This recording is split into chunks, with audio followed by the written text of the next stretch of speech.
Enquanto eu me despedia do homem com quem dividi a vida inteira, uma segunda dor me atravessava o peito. Minha filha havia vendido nossa chácara em segredo, traindo tudo o que construímos juntos. Às 19h30, um envelope amarelo transformaria uma confissão sussurrada em velório numa verdade que mudaria tudo o que eu acreditava saber sobre minha família.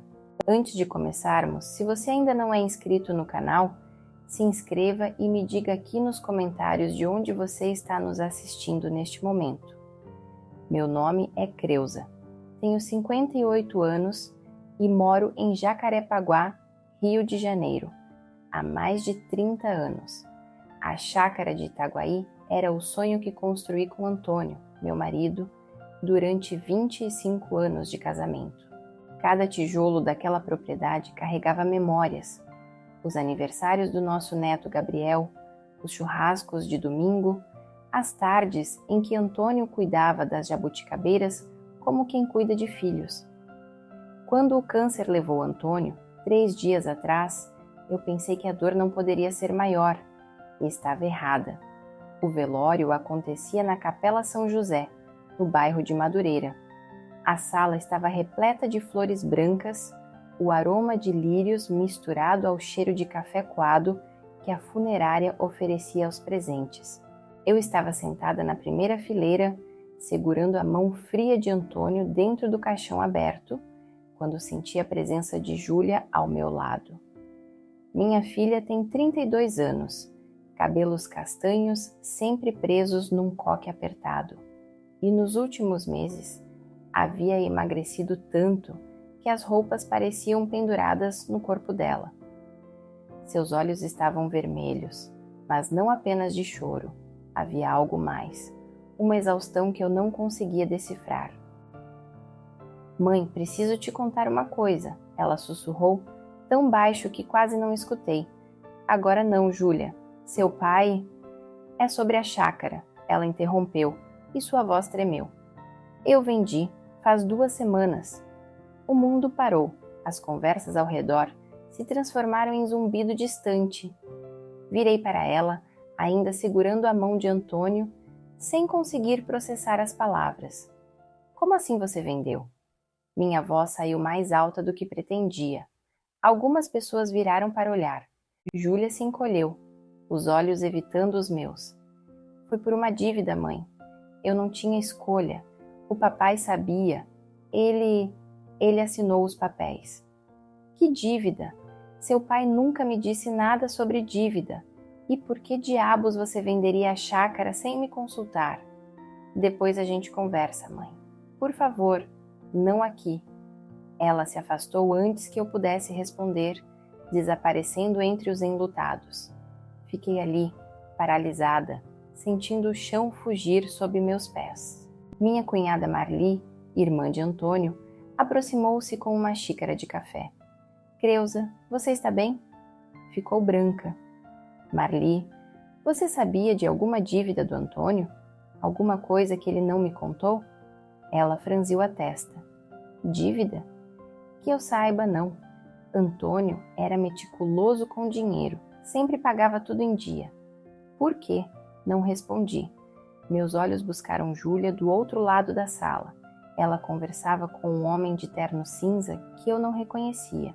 Ele entregou algo a ela, parecia um envelope, e saiu discretamente pela porta lateral. Quem era aquele homem? E que dívida era essa que meu marido, à beira da morte, teria escondido de mim? Naquela noite, depois que todos foram embora e o corpo de Antônio foi levado para o cemitério de Inhaúma, voltei para casa com mais perguntas do que respostas. A chácara em Itaguaí valia facilmente R$800 mil. Era nossa aposentadoria, nosso patrimônio. E Júlia havia vendido sem meu consentimento, alegando uma dívida fantasma. Sentei na cozinha vazia, ainda de preto, e abri a gaveta onde Antônio guardava documentos importantes. Procurei por contratos de empréstimo, avisos de cobrança, qualquer coisa. Nada. Apenas contas antigas quitadas e recibos de impostos pagos. Então, no fundo da gaveta, encontrei um recibo de farmácia datado de 1 mês atrás. Remédios importados para o tratamento do câncer. Medicamentos que o plano de saúde não cobria. O valor, R$ 12.500. E no canto inferior direito, uma anotação à caneta. Júlia pagou. Depósito confirmado. Meu coração acelerou, porque Júlia estava pagando remédios do pai sem me contar de onde ela tinha esse dinheiro e por que Antônio escondeu isso de mim. Peguei o celular e liguei para Júlia. A chamada caiu na caixa postal. Tentei mais 3 vezes. Nada. Foi quando recebi uma mensagem de um número desconhecido. Senhora Creuza, sou Ricardo Tavares, corretor de imóveis. Preciso conversar com a senhora sobre a venda da chácara em Itaguaí. Há complicações. Podemos nos encontrar amanhã às 10 horas na Rua Barão de Mesquita? É urgente. Complicações? Que complicações? Respondi confirmando o encontro e desliguei o celular com as mãos tremendo. Júlia havia vendido nossa chácara. Antônio tinha uma dívida que eu desconhecia. E agora, um corretor misterioso falava em complicações. O que diabos estava acontecendo com minha família? Capítulo 2. O comprador fantasma. Dormi mal naquela noite. Cada vez que fechava os olhos, via o rosto de Júlia no velório, aquela expressão de culpa misturada com medo, e a imagem de Antônio no caixão, levando segredos que eu nunca imaginei que existissem. Acordei às 6 da manhã, preparei um café forte e fiquei observando pela janela da cozinha o movimento da rua. Jacarepaguá acordava devagar, o sol ainda fraco atrás dos prédios. Tentei ligar para Júlia mais uma vez. Caixa postal novamente. Às 9h30 peguei o ônibus para a Tijuca. A Rua Barão de Mesquita ficava num bairro comercial movimentado, cheio de lojas e escritórios. O endereço que o corretor havia me passado era um prédio antigo de 3 andares, com fachada amarela descascada. Ricardo Tavares me aguardava na recepção do 2º andar. Era um homem de uns 45 anos, magro, com óculos de armação fina e um terno azul marinho que já tinha visto dias melhores. Ele se levantou assim que me viu e estendeu a mão. Senhora Creuza, muito obrigado por vir. Sinto muito pela perda do seu marido. Obrigada, respondi seca. Você disse que havia complicações com a venda da chácara. Que complicações? Ele me conduziu até uma sala pequena, com uma mesa de madeira arranhada e algumas cadeiras. Fechou a porta e respirou fundo antes de falar. Veja bem, senhora Creuza, eu intermediei a venda da propriedade em Itaguaí há 2 semanas, como a senhora já deve saber. Sua filha, Júlia, me procurou dizendo que tinha procuração para vender o imóvel e que a venda precisava ser rápida. Urgente, na verdade. Procuração. Minha voz saiu mais alta do que eu pretendia. Meu marido nunca assinou procuração nenhuma para Júlia vender aquela chácara. Ricardo ajustou os óculos, visivelmente desconfortável. Eu tenho cópia da procuração aqui, senhora.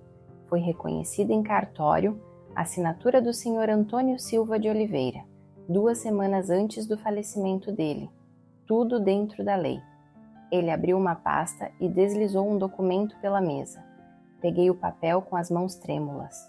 Lá estava, uma procuração outorgando plenos poderes a Júlia Oliveira Santos, para vender, negociar e transferir a propriedade rural localizada em Itaguaí. A assinatura no final era de Antônio.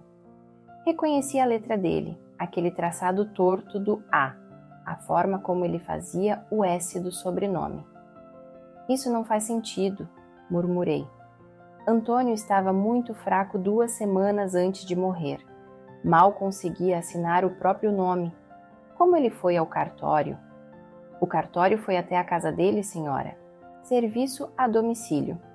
Consta aqui que o tabelião Marcos Ferreira foi até o endereço de vocês em Jacarepaguá no dia 23 de agosto, às 14 horas. Eu me lembrava daquele dia. Estava no supermercado fazendo compras. Júlia havia insistido que ficaria cuidando do pai, que eu podia sair por algumas horas. Voltei às 17 horas e Antônio estava dormindo. Júlia disse que ele havia tido um dia tranquilo. Você mencionou complicações. Retomei tentando manter a voz firme. Qual é o problema então? Se a venda foi legal, por que me chamou aqui?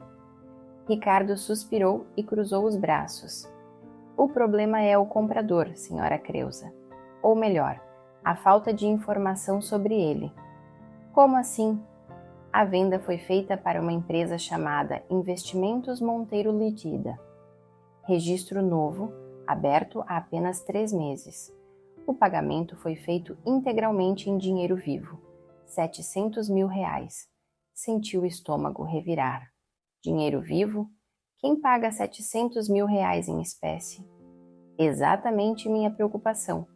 Quando tentei apurar mais informações sobre a empresa, descobri que o endereço cadastrado é uma caixa postal em Campo Grande. O representante legal é um tal de Paulo Monteiro, mas não consegui localizá-lo. O telefone de contato que ele me passou está fora de serviço desde a semana passada. Isso é possível? Uma venda desse tamanho com um comprador fantasma? Legalmente sim, desde que o dinheiro seja depositado e a escritura assinada, a transação é válida. Mas, senhora Creuza, eu trabalho com imóveis há 20 anos. Esse tipo de negócio, com urgência, pagamento em espécie e comprador anônimo, geralmente envolve lavagem de dinheiro ou algum esquema irregular. Minhas mãos começaram a tremer. Apoiei-as na mesa. Por que você está me contando isso agora? A venda já foi feita. Porque sua filha me procurou ontem à noite, desesperada. Disse que cometeu um erro, que não deveria ter vendido, que precisava desfazer o negócio. Mas não é tão simples. O dinheiro já foi repassado, a escritura já está registrada. E o pior, quando tentei entrar em contato com a tal Investimentos Monteiro para negociar uma possível reversão, descobri que eles já revenderam a chácara. O quê? Venderam para outra empresa 3 dias depois. Imóveis Vale Verde S.A. Essa empresa eu conheço. É uma construtora grande, seria. Compraram por 1.100.000 reais. Fiz as contas rapidamente. Júlia vendeu por 700 mil. A empresa fantasma revendeu por 1.100.000. Alguém embolsou 400 mil reais de lucro em menos de uma semana. Minha filha foi enganada, sussurrei. Não só enganada, senhora. Usada. Alguém sabia que ela estava desesperada, pressionou pela venda rápida, pagou abaixo do valor de mercado e fez um lucro obsceno. A pergunta é: quem está por trás da Investimentos Monteiro? E por que sua filha estava tão desesperada que aceitou esse acordo? Foi quando tudo começou a se encaixar de forma assustadora. Os remédios caros que Júlia pagou, a suposta dívida que ela mencionou no velório, o homem de terno cinza que entregou o envelope a ela. Júlia disse que foi por uma dívida, contei a Ricardo. Uma dívida do meu marido, mas eu não encontrei nenhum registro de empréstimo, nenhuma cobrança. Ricardo tirou os óculos e limpou as lentes lentamente, como se estivesse pensando. Senhora Creuza, vou ser direto com a senhora. Eu lido com casos assim há anos. Quando alguém vende um imóvel dessa forma, com urgência abaixo do preço, em dinheiro vivo, geralmente não é dívida bancária, é dívida com agiota. Ou pior, meu sangue gelou. Agiota? Ou envolvimento com gente perigosa, tráfico, milícia, esquemas ilegais. Desculpe ser tão direto, mas a senhora precisa descobrir com quem sua filha se meteu, e rápido, porque se ela está tentando desfazer essa venda agora, é porque percebeu que a situação pode piorar. Levantei da cadeira, as pernas bambas. Onde está minha filha agora? Não sei. Ela me ligou ontem às 22 horas, chorando, dizendo que havia cometido um erro terrível. Pediu para eu investigar o comprador. Depois desligou e não atendeu mais. Peguei minha bolsa e caminhei até a porta. Ricardo me seguiu. Senhora Creuza, uma última coisa. Quando fui ao cartório verificar a procuração, conversei com o tabelião Marcos Ferreira. Ele me disse que no dia em que foi à casa de vocês fazer o reconhecimento da assinatura do seu marido, sua filha estava muito nervosa. Ficou do lado do senhor Antônio o tempo todo, quase não deixou o tabelião falar com ele sozinho. E o senhor Antônio? Segundo o tabelião, ele parecia confuso, mas assinou o documento. Confuso como? Segundo Marcos, ele perguntou se aquela venda ajudaria o Gabriel. O tabelião não entendeu o contexto, mas anotou no registro que o senhor Antônio estava em condições mentais debilitadas devido à doença, mas consciente o suficiente para assinar. Gabriel, meu neto, o filho de Júlia, de apenas 9 anos. O que o menino tinha a ver com tudo isso? Saí do escritório de Ricardo Tavares com mais perguntas do que respostas. A rua estava cheia de gente, o sol agora forte no meio da manhã. Peguei o celular e liguei para Júlia novamente. Dessa vez, ela atendeu no terceiro toque. Mãe, a voz dela saiu engasgada, chorosa. Onde você está? Em casa. Mãe, eu estraguei tudo. Vou aí agora, não saia daí. E Júlia? Fiz uma pausa, sentindo o peso do que ia dizer. Eu conversei com o corretor. Sei sobre a Investimentos Monteiro. Sei que você vendeu nossa chácara por R$700 mil e que alguém revendeu por mais de 1 milhão. Agora, você vai me contar a verdade. Toda a verdade. Começando por essa dívida que você tanto falou. Silêncio do outro lado da linha. Mãe, não é o que você está pensando. Papai sabia de tudo. Ele pediu para eu fazer isso. Eu juro. Antônio pediu para você vender a chácara dele escondido da própria esposa? Isso não faz sentido. Faz, mãe. Faz todo o sentido quando você souber o porquê. Mas eu preciso te mostrar algo antes. Um recibo? Você precisa ver com seus próprios olhos. Que recibo? Júlia respirou fundo, a voz tremendo. O recibo da quitação da dívida. O recibo que prova que o papai estava protegendo a gente e que eu acabei de nos colocar em perigo. A ligação caiu. Corri até o ponto de ônibus mais próximo, o coração batendo descompassado. Um recibo, uma dívida quitada, um comprador fantasma e Antônio, que no leito de morte ainda pensava em ajudar Gabriel. O que meu marido havia feito? E que perigo era esse que minha filha havia mencionado?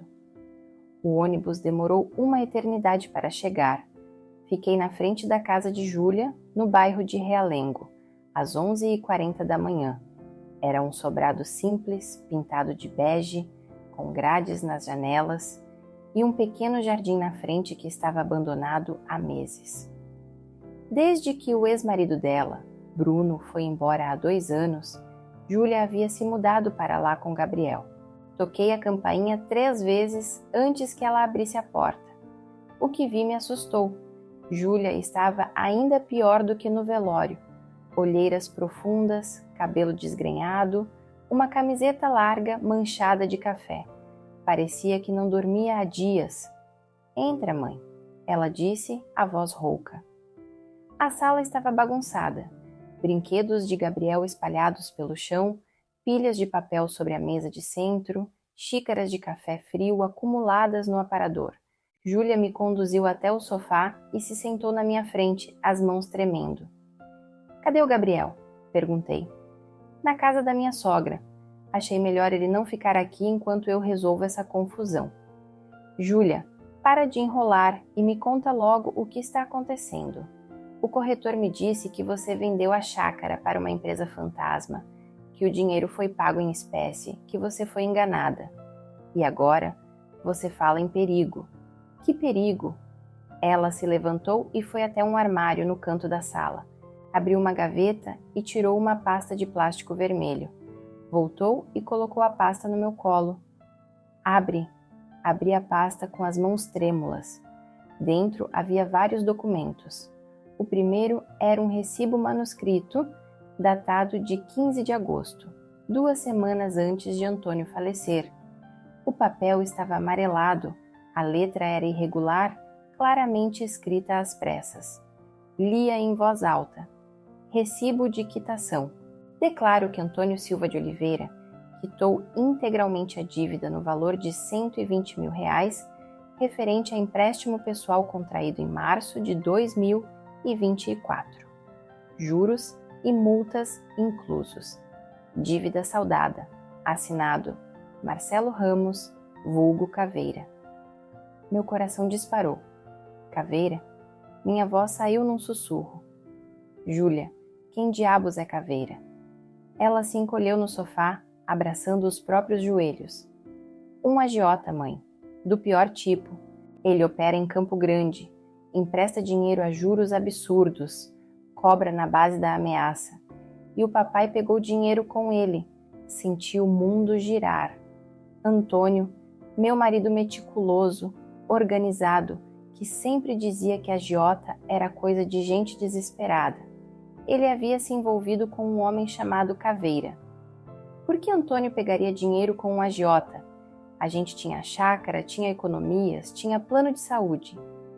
Júlia levantou e começou a andar de um lado para o outro, os olhos marejados. Porque o plano de saúde negou o tratamento dele, mãe.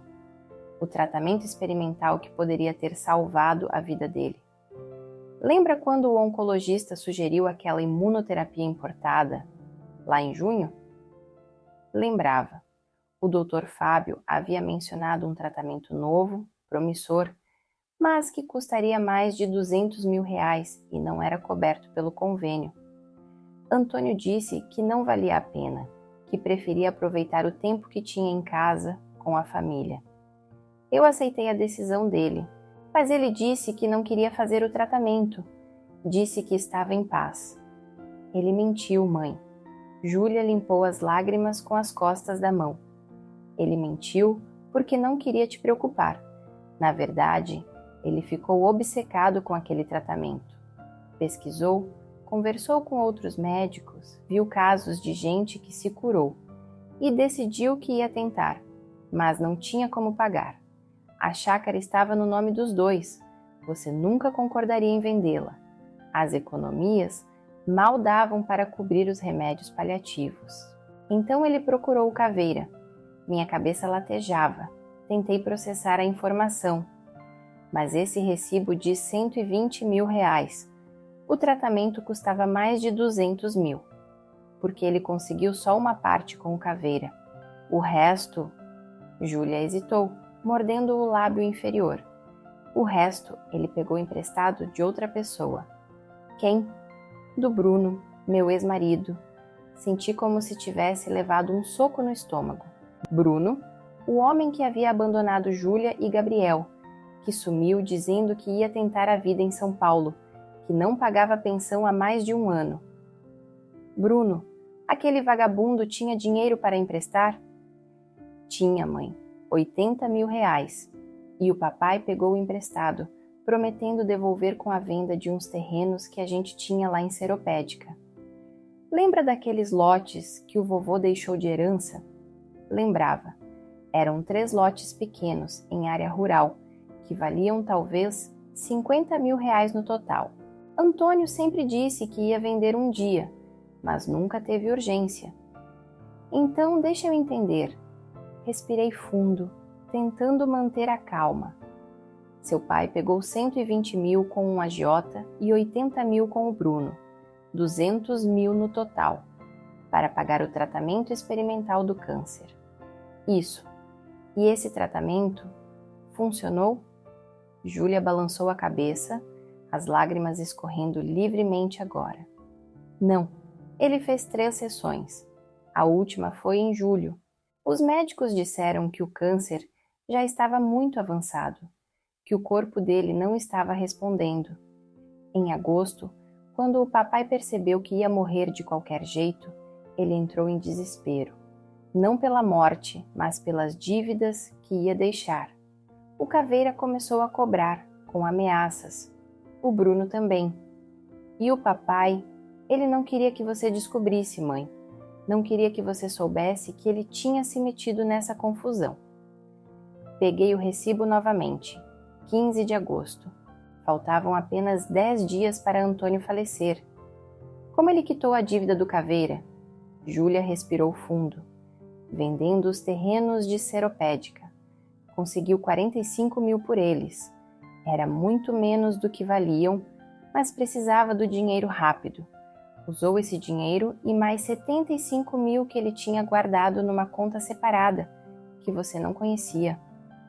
Conta separada? Minha voz saiu alta. Que conta separada?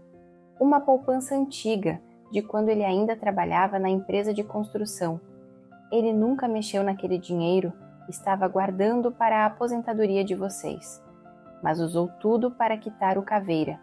Não podia morrer devendo para aquele homem, mãe. O Caveira ameaçou a gente.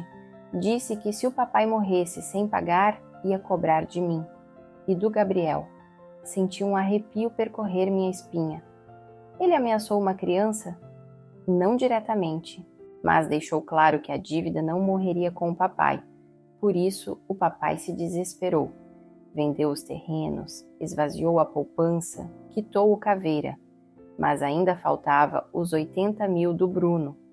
E foi por isso que ele assinou a procuração para você vender a chácara. Júlia assentiu, o rosto contorcido em angústia. Ele me chamou no quarto, 3 dias antes de morrer. Estava tão fraco que mal conseguia falar. Me entregou essa pasta e disse: Filha, você precisa vender a chácara. É a única forma de quitar o Bruno e proteger você e o Gabriel. Não conta para sua mãe ainda. Ela não vai entender. Faz isso por mim. Vende rápido, pega o dinheiro, quita o Bruno e depois você explica tudo para ela. Eu não queria, mãe. Juro que não queria. Mas ele implorou. E eu achei que estava fazendo a coisa certa. Lágrimas desciam pelo meu rosto agora. Antônio havia morrido carregando esse peso sozinho. Havia se endividado, vendido tudo o que podia, planejado a venda da chácara, tudo para nos proteger. E eu não sabia de nada. Então você procurou o corretor, conseguiu a procuração e vendeu. Concluí. Sim, mas mãe, eu fui burra, tão burra. O corretor apareceu com aquela proposta da Investimentos Monteiro. 700 mil em dinheiro vivo, pagamento imediato, sem burocracia. Eu precisava do dinheiro rápido para pagar o Bruno antes que ele começasse a me perseguir também. Então aceitei. Não investiguei a empresa, não questionei nada. Só queria resolver logo aquilo. E o Bruno, você conseguiu pagar? Júlia assentiu e pegou outro documento da pasta. Era um recibo bancário, datado de 1 semana atrás. Transferência de 80 mil reais para a conta de Bruno Santos Ferreira. Paguei. Ele confirmou o recebimento e disse que a dívida estava quitada. Pensei que estava tudo resolvido. Mas aí, ela hesitou, o rosto ficando pálido. Aí eu descobri que tinha sido enganada, que a chácara valia muito mais, que alguém tinha usado meu desespero para ganhar dinheiro fácil. E quando tentei desfazer a venda, já era tarde. A Investimentos Monteiro tinha sumido e a chácara já estava nas mãos de outra empresa. A Imóveis Vale Verde. Isso, tentei entrar em contato com eles, mas disseram que compraram tudo dentro da lei, que não podiam desfazer o negócio. Perdi a chácara, mãe, a chácara do papai, a aposentadoria de vocês. Tudo. E por quê? Para pagar dívidas que o papai contraiu tentando se salvar e nos proteger. Fiquei em silêncio, absorvendo tudo. A dor da perda de Antônio agora era acompanhada pela raiva de ter sido deixada de fora, de não ter podido ajudar, de não ter sabido que ele estava sofrendo tanto, mas ainda havia algo que não fechava. Júlia, você disse que está em perigo. Que perigo? O Caveira foi pago. O Bruno foi pago. O que mais tem? Ela mordeu o lábio, as mãos tremendo novamente. Ontem à noite, recebi uma ligação de um número desconhecido. A voz do outro lado era do Bruno. Ele disse que tinha conversado com o Caveira, que o Caveira estava interessado em saber como eu tinha conseguido 80 mil reais tão rápido para pagar o Bruno, e que o Bruno contou sobre a venda da chácara. Meu sangue gelou. E o Caveira quer uma parte do dinheiro, mãe. Ele disse que o papai deve mais, que os juros não estavam todos calculados no recibo, que ainda faltam 50 mil reais. Mas o recibo diz que a dívida foi quitada. Está escrito aqui. Ele não está nem aí para o recibo. Disse que aquele papel não vale nada, que foi só uma cortesia para o papai morrer tranquilo. Mas que agora eu preciso pagar o saldo devedor. 50 mil reais, até o fim do mês. E se você não pagar? Júlia me encarou, os olhos vermelhos e assustados. Ele disse que vai cobrar de outra forma e perguntou onde o Gabriel estuda. Levantei do sofá num salto, o sangue fervendo. Esse filho da mãe ameaçou meu neto? Não diretamente, mas o tom de voz dele... Mãe, eu estou com medo, muito medo. Vendi a chácara, perdi tudo, paguei todo mundo e ainda assim não é suficiente. O Caveira quer mais e eu não tenho mais nada para dar. Respirei fundo, tentando controlar a raiva e o medo. Precisava pensar, precisava de um plano. Onde está esse Caveira? Você sabe onde ele opera? Campo Grande. Ele tem uma oficina mecânica na estrada do Mendanha. É só fachada. O negócio dele mesmo é agiota. E o Bruno, onde ele está? Em São Paulo, pelo que ele disse, mas ele vem ao Rio de vez em quando. Por que, mãe? Guardei os documentos de volta na pasta vermelha e me levantei. Porque vamos resolver isso. Não vou deixar um vagabundo ameaçar meu neto. E não vou deixar a memória do seu pai ser manchada por essa história. Vamos atrás de provas, Júlia. Provas de que esse Caveira é um criminoso, de que o Bruno está envolvido, de que a Investimentos Monteiro é uma fraude. E vamos recuperar o que é nosso. Como, mãe? A chácara já foi vendida. O dinheiro já foi gasto. Ainda não sei como, mas vamos descobrir. Primeiro, vamos ao cartório verificar essa procuração que seu pai assinou. Quero falar com o tabelião. Depois, vamos investigar a Investimentos Monteiro. E, se for preciso, vamos direto na Imóveis Vale Verde e exigimos explicações. Júlia se levantou também, limpando as lágrimas. Mãe, e se o Caveira descobrir que estamos investigando? E se ele vier atrás da gente? Peguei minha bolsa e olhei para minha filha com a determinação que eu não sentia há dias. Então ele vai descobrir que não mexe com a família de Antônio Silva de Oliveira sem consequências. Seu pai se sacrificou para nos proteger. Agora é a minha vez de proteger vocês. Saímos da casa de Júlia às 13 horas. O sol estava forte, o calor sufocante do Rio de Janeiro pesando sobre nós. Mas dentro de mim havia algo mais forte que o calor, a certeza de que não ia deixar essa história terminar assim. Antônio havia morrido tentando nos salvar. Agora eu ia lutar para honrar o sacrifício dele. E ia começar pelo cartório. O cartório do segundo ofício de notas ficava na Praça Seca, a uns 20 minutos de carro da casa de Júlia. Pegamos um Uber porque eu não tinha paciência para esperar ônibus. Durante o trajeto, fiquei olhando pela janela, vendo a cidade passar, tentando organizar os pensamentos. Antônio havia contraído 2 dívidas enormes. Quitou uma vendendo tudo o que tinha. Planejou quitar a outra vendendo nossa chácara. Morreu acreditando que havia nos protegido, mas o agiota voltou pedindo mais. E alguém, ainda não sabíamos quem, havia se aproveitado do desespero de Júlia para comprar a chácara por menos da metade do valor e revendê-la com lucro obsceno. Mãe, Júlia quebrou o silêncio. Você acha que o papai sabia que a chácara valia mais? Que eu ia ser enganada? Pensei antes de responder. Acho que seu pai estava tão desesperado, tão focado em nos proteger, que não pensou nisso. Ele só queria que a dívida fosse quitada antes que algo acontecesse com vocês. Mas, Júlia, por que você não me contou? Por que escondeu tudo de mim? Ela abaixou a cabeça. Porque o papai pediu. Ele disse que você não ia entender, que ia ficar brava, que ia querer resolver do seu jeito e que não ia dar tempo. Ele disse que eu precisava ser rápida, eficiente e que depois eu explicava tudo. Eu confiei nele, mãe. Achei que estava fazendo a coisa certa. E estava. Segurei a mão dela. Você estava tentando proteger seu filho. Mas agora a gente precisa consertar isso juntas. Sem mais segredos. Chegamos ao cartório às 14h15. Era um prédio antigo, com piso de mármore gasto e paredes pintadas de bege. A recepcionista, uma mulher de uns 50 anos com óculos pendurados no pescoço, nos recebeu com um sorriso mecânico. Boa tarde. Em que posso ajudá-las? Preciso falar com o tabelião Marcos Ferreira, respondi. É sobre uma procuração que ele reconheceu há 3 semanas. O Dr. Marcos está atendendo no momento. A senhora tem agendamento? Não, mas é urgente. É sobre o reconhecimento da assinatura do meu marido, Antônio Silva de Oliveira.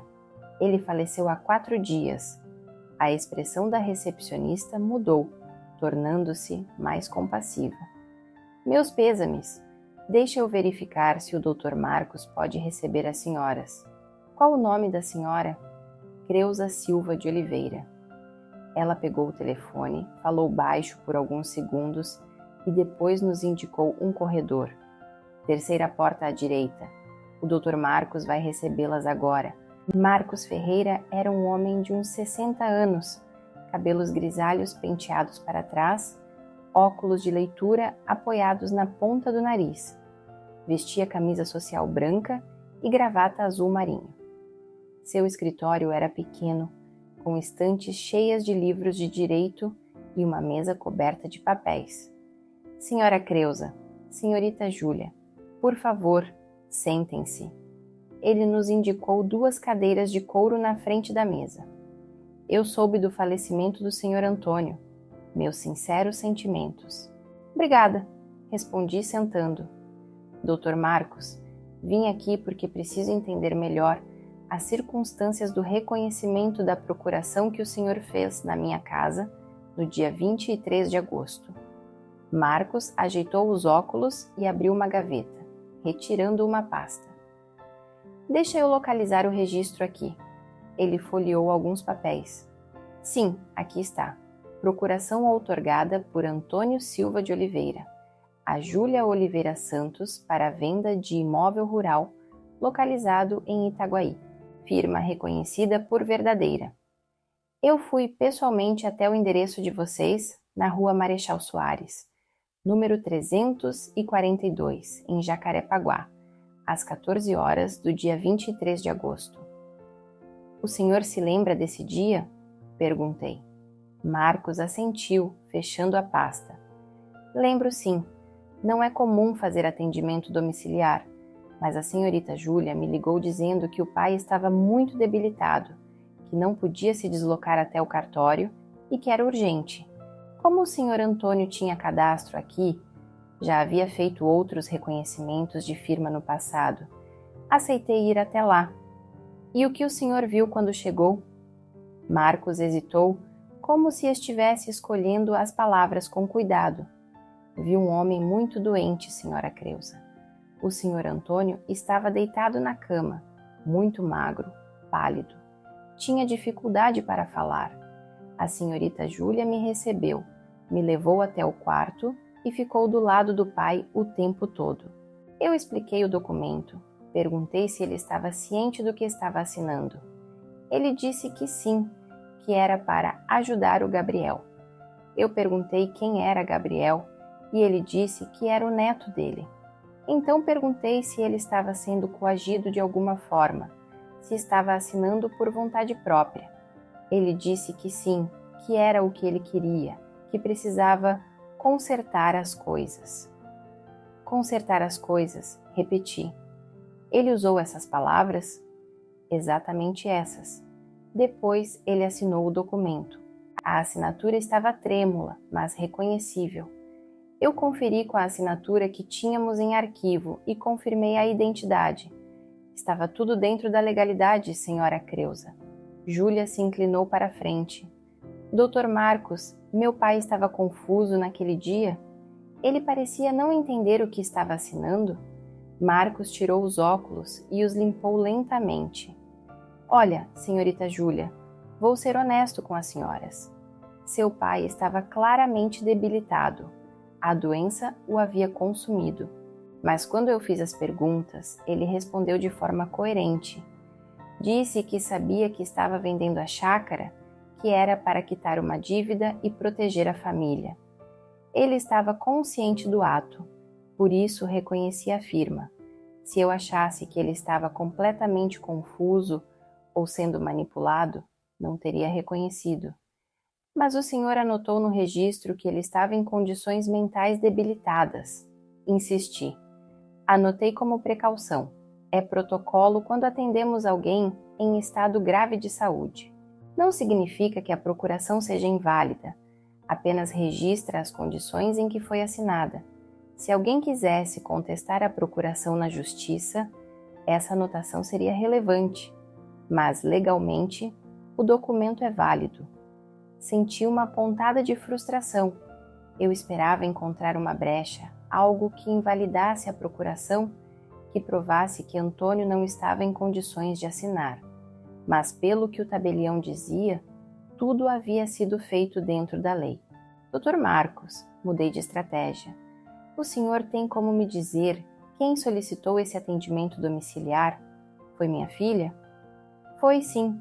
Ela me ligou no dia 22 de agosto, véspera do atendimento, dizendo que era urgente. Pagou a taxa de deslocamento e marcamos para o dia seguinte. E o senhor achou estranho essa urgência? Marcos hesitou novamente. Senhora Creusa, vou ser franco com a senhora. Sim, achei um pouco estranho. Geralmente, procurações para a venda de imóveis são feitas com mais antecedência, com planejamento. Mas a senhorita Júlia explicou que o senhor Antônio estava piorando rapidamente, que os médicos tinham dado poucas semanas de vida e que ele queria resolver aquilo antes de falecer. Pareceu razoável na época. Olhei para Júlia. Ela estava pálida, as mãos entrelaçadas no colo. Dr. Marcos, voltei a falar, vou explicar a situação para o senhor. Meu marido vendeu tudo o que tinha, contraiu dívidas e planejou a venda da nossa chácara para quitar um agiota que estava ameaçando nossa família. Minha filha vendeu a chácara, mas foi enganada.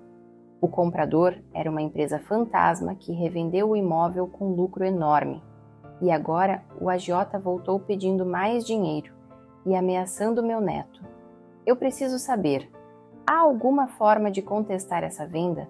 De provar que houve fraude? Marcos ficou em silêncio por alguns segundos, o rosto sério. Se houve fraude por parte do comprador, isso é matéria para a polícia e para a justiça. A procuração em si é válida. Seu marido tinha o direito de outorgar poderes à filha, e a venda foi registrada em cartório de imóveis com toda a documentação necessária. Mas ele fez uma pausa. Se vocês conseguirem provar que o comprador agiu de má fé, que havia um esquema de fraude, que a venda foi feita abaixo do valor de mercado, de forma intencional para lesar vocês, aí sim há caminho jurídico. Precisariam de um bom advogado e de provas sólidas. Que tipo de provas? Documentos que mostrem o valor real do imóvel. Provas de que o comprador sabia do desespero da vendedora e se aproveitou disso. Testemunhas, registros de comunicação. Se a empresa que comprou era mesmo fantasma, isso já é um indício forte de fraude. E se conseguirem ligar essa empresa ao agiota que está ameaçando vocês, melhor ainda. Anotei mentalmente cada palavra. Precisávamos de provas. Precisávamos conectar os pontos. Dr. Marcos, o senhor pode me dar uma cópia do registro completo dessa procuração, com todas as anotações? Posso sim. Vou pedir para a recepcionista preparar. Vocês podem retirar daqui a 15 minutos. Obrigada. Nos levantamos para sair, mas Marcos nos chamou de volta. Senhora Creuza, mais uma coisa. No dia em que fui à casa de vocês, quando estava saindo, o senhor Antônio me chamou. A senhorita Júlia tinha saído do quarto por um momento para buscar água. Ele segurou minha mão e disse algo que me ficou na memória. O que ele disse? Ele disse: Doutor, se algo der errado, a chave está com o jardineiro. Ele sabe. Eu perguntei que chave, que jardineiro, mas ele já estava cansado demais para continuar falando. A senhorita Júlia voltou e eu fui embora. Achei que era delírio da doença. Mas agora, ouvindo a história de vocês, talvez não fosse. Senti um arrepio percorrer minha espinha. Jardineiro? Olhei para Júlia. A chácara tinha um jardineiro? Júlia arregalou os olhos. Tinha, sim, o seu Valdir. Ele cuidava da chácara há anos. Fazia a manutenção, cortava a grama, cuidava das árvores. Era meio caseiro, meio jardineiro. Morava numa casinha nos fundos da propriedade. Onde ele está agora? A chácara foi vendida. Não sei, mãe. Depois da venda, eu não entrei mais em contato com ele. Achei que a empresa que comprou ia resolver isso. Olhei para Marcos. Doutor, o senhor tem certeza de que meu marido disse: a chave está com o jardineiro? Tenho certeza absoluta. E ele parecia lúcido quando disse isso. Não era delírio, era um recado. Saímos do cartório 15 minutos depois com a cópia do registro da procuração. Júlia estava agitada, andando de um lado para o outro na calçada enquanto eu lia o documento. Mãe, o que o papai quis dizer com a chave está com o jardineiro? Que chave? Não sei, mas vamos descobrir. Você tem o telefone do seu Valdir? Tenho sim, mas não sei se ele ainda usa o mesmo número. Liga para ele, agora. Júlia pegou o celular e discou. Esperamos, ansiosas. Depois de 5 toques, alguém atendeu. Alô? Era a voz de um homem idoso. Seu Valdir? É a Júlia, filha do seu Antônio. Ah, dona Júlia, como a senhora está? Fiquei muito triste com a notícia do seu Antônio. Era um homem bom. Obrigada, seu Valdir. Olha, eu preciso falar com o senhor. É urgente. Tem a ver com a chácara e com algo que meu pai deixou com o senhor. Podemos nos encontrar hoje? Houve uma pausa do outro lado. A chave, né? Eu estava esperando a senhora me procurar. O seu Antônio me fez prometer que ia guardar até a senhora ou a sua mãe me procurarem. Onde vocês estão? Na Praça Seca. O senhor está onde? Estou em Itaguaí, na casa da minha filha. Mas posso ir aí. Me dá umas 2 horas. A gente vai aí. É mais rápido. Me passa o endereço. Júlia anotou o endereço e desligou. Olhou para mim, os olhos brilhando com uma mistura de esperança e medo. Mãe, o que você acha que tem nessa chave? Não sei, mas seu pai deixou um recado. E se ele fez questão de deixar algo com o jardineiro escondido de todo mundo, é porque é importante, muito importante. Pegamos outro Uber. A viagem até Itaguaí levaria quase 1h30. Durante o trajeto, fiquei pensando em tudo que tínhamos descoberto até agora. Antônio havia contraído dívidas enormes. Havia quitado o agiota vendendo tudo o que tinha. Havia planejado a venda da chácara para quitar o Bruno. Mas também havia deixado uma chave com o jardineiro. Uma chave que ele fez questão de mencionar ao tabelião, quase como um testamento verbal. O que havia nessa chave? Um cofre? Um documento? Dinheiro escondido? E mais importante, por que Antônio não contou para Júlia sobre essa chave quando pediu para ela vender a chácara? A resposta me veio como um raio, porque a chave era um plano B, um seguro. Algo que Antônio guardou caso as coisas dessem errado. E as coisas tinham dado errado, muito errado. Agora, finalmente íamos descobrir o que meu marido havia deixado para trás. Chegamos à casa da filha do seu Valdir às 16h40. Era uma residência simples em Itaguaí, num bairro tranquilo com ruas de paralelepípedo e casas coladas umas nas outras. O portão de ferro estava aberto e seu Valdir nos esperava sentado numa cadeira de plástico na varanda. Ele tinha uns 70 anos, pele queimada de sol, mãos calejadas de quem trabalhou a vida inteira na terra. Usava uma camisa xadrez desbotada e calça jeans velha. Quando nos viu, levantou-se com dificuldade, apoiando-se numa bengala. Dona Creuza, Dona Júlia. Ele tirou um boné surrado da cabeça em sinal de respeito. Entrem, por favor. Entramos na sala pequena com um sofá de tecido florido e uma televisão antiga num rack de madeira. A filha dele, uma mulher de uns 40 anos, nos ofereceu café que recusamos educadamente. Estávamos ansiosas demais para perder tempo com formalidades. Seu Valdir, fui direto ao ponto. O tabelião que reconheceu a procuração do meu marido me disse que Antônio falou sobre uma chave, que a chave estava com o senhor. É verdade? O velho jardineiro assentiu lentamente e enfiou a mão no bolso da calça.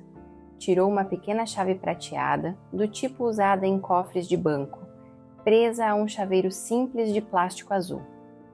É essa daqui. O seu Antônio me deu no dia 20 de agosto, 3 dias antes de assinar aqueles papéis da venda. Ele estava muito mal, mas pediu para eu ir até a casa de vocês.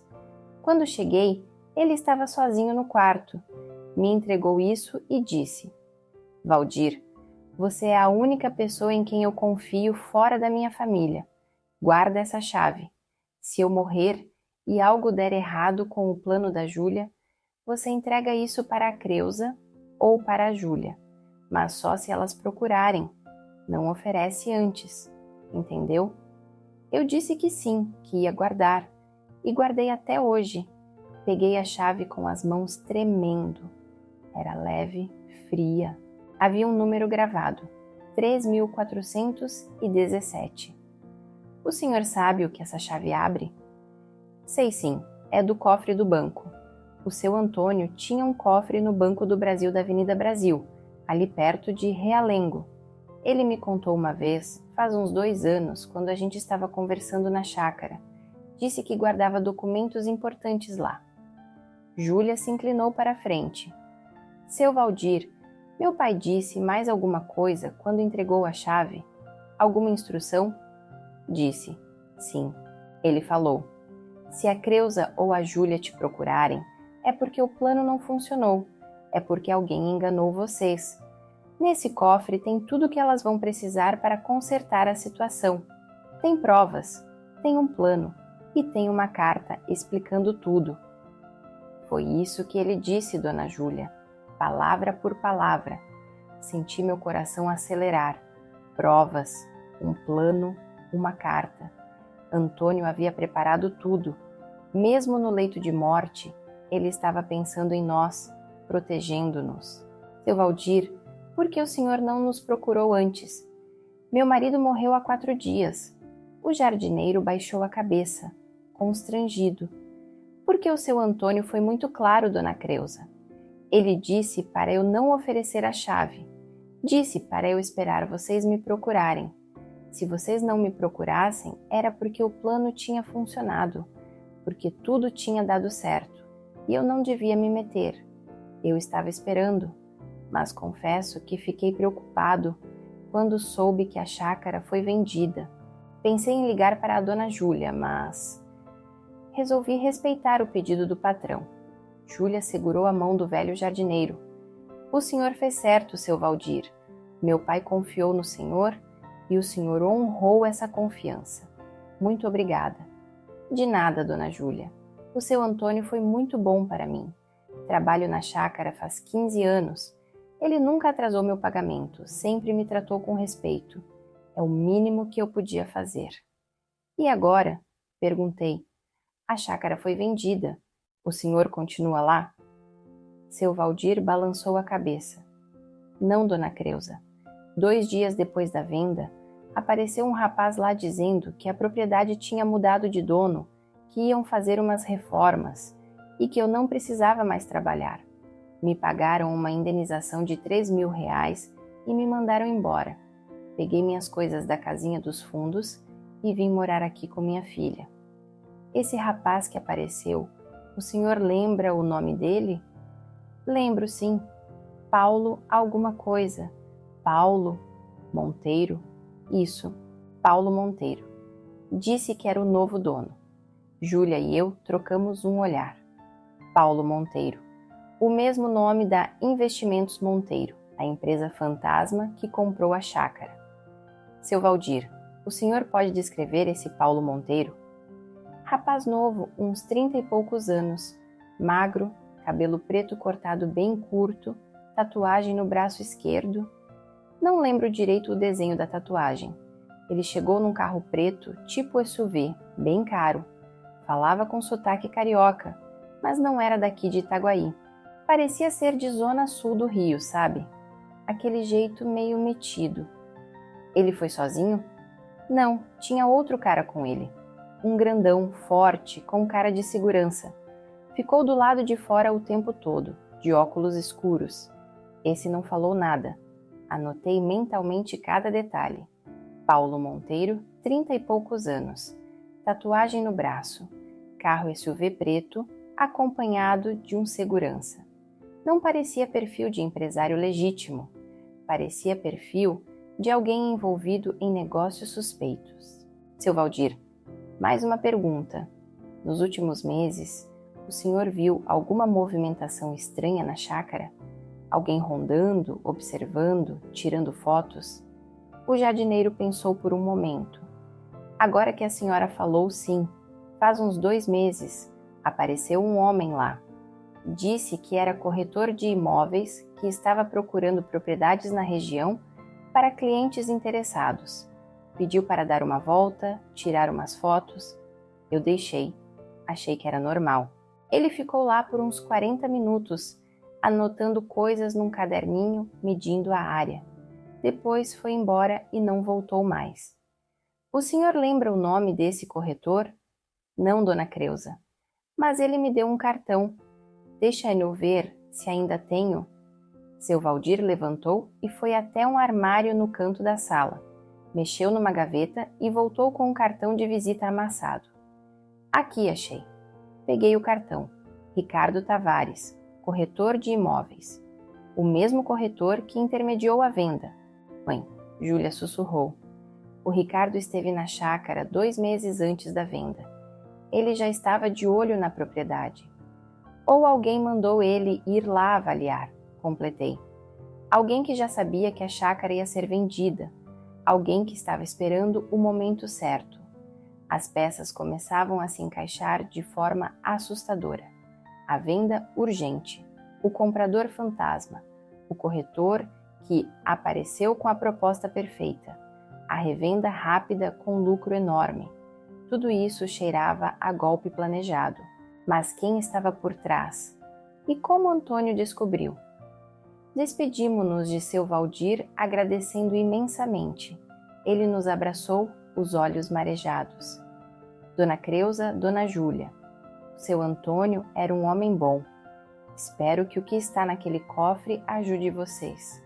Se precisarem de mim para qualquer coisa, é só chamar, até para testemunhar na justiça, se for preciso. Obrigada, seu Valdir. O senhor pode ter certeza que vamos precisar do seu depoimento. Saímos da casa dele às 17h15. O Banco do Brasil ficava a uns 25 quilômetros dali, na Avenida Brasil. Com sorte, chegaríamos antes das 18h, horário de fechamento. Durante o trajeto, Júlia não parava de olhar para a chave. Mãe, o que você acha que tem nesse cofre? Não sei. Mas seu pai disse que tinha provas. Provas de quê? De que alguém ia tentar enganar você? Como ele sabia? Talvez ele não soubesse de específico, mas desconfiasse. O papai era esperto, mãe. Mesmo doente, ele sempre foi um passo à frente. Ou talvez ele soubesse exatamente quem ia tentar nos enganar, murmurei, e deixou tudo documentado. Chegamos ao banco às 17h50. Faltavam 10 minutos para fechar. Entramos correndo e fomos direto ao gerente. Por favor, preciso acessar um cofre urgente. O cofre do meu marido, Antônio Silva de Oliveira. Ele faleceu há 4 dias. O gerente, um homem de uns 50 anos com cabelo engomado e terno cinza, nos olhou com expressão de pesar. Meus sentimentos, senhora, mas para acessar o cofre de uma pessoa falecida, a senhora precisa de autorização judicial ou certidão de herdeiro. Eu tenho a chave, mostrei. E sou a esposa dele. Estou no cadastro do banco. Mesmo assim, senhora, são os procedimentos. Sem a documentação apropriada... Escuta aqui. Cortei a voz firme. Meu marido acabou de morrer. Minha filha vendeu nossa chácara para pagar dívidas que ele contraiu tentando se salvar. Fomos enganadas, perdemos tudo, e agora um agiota está ameaçando meu neto de 9 anos. Dentro desse cofre tem informações que podem nos ajudar a resolver essa situação. O senhor realmente vai me negar acesso por causa de burocracia? O gerente hesitou, visivelmente desconfortável. Senhora, eu entendo a situação, mas... Carlos, uma voz feminina interrompeu. Uma mulher de uns 40 anos, usando tailleur azul marinho, aproximou-se. Eu atendo essa cliente. Senhora Creuza, não é? Eu conheço a senhora. Sou Patrícia, subgerente. Já atendi a senhora e o senhor Antônio algumas vezes. Sim, eu lembro da senhora. Patrícia olhou para o gerente. Carlos, vou assumir essa situação. A senhora Creuza é cliente antiga. Está no cadastro do cofre como segunda titular. Tecnicamente, ela tem direito a acesso. Mas Patrícia, sem a certidão, vamos fazer o seguinte. Vou abrir o cofre para ela acessar o conteúdo, mas não vou permitir retirada de valores ou itens sem a devida documentação. Apenas visualização. Está dentro do protocolo de segurança. O gerente suspirou. Está bem, mas documenta tudo. Patrícia nos conduziu até a sala de cofres no subsolo do banco.